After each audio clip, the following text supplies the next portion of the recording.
吃饭呢？啊，怎么了？奶奶，我今天不太饿，可能上班有点累，我想先上去休息一下，好不好？啊，那好，去歇会儿吧。奶奶您慢吃啊。哎，好。真不吃了？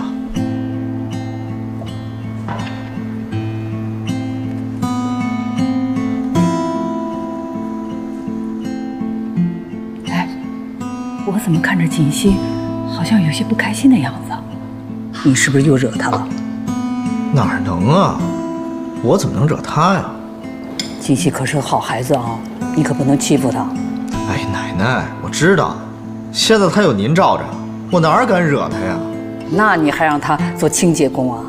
赶紧给他换点好点的工作吧，要不然人知道了，那咱们顾家多没面子啊！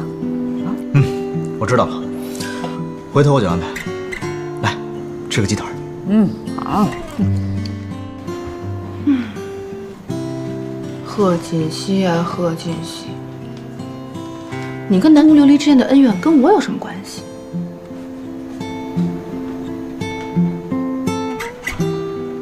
怎么才能让顾西城离那个南宫琉璃远一点呢？啊，烦死了！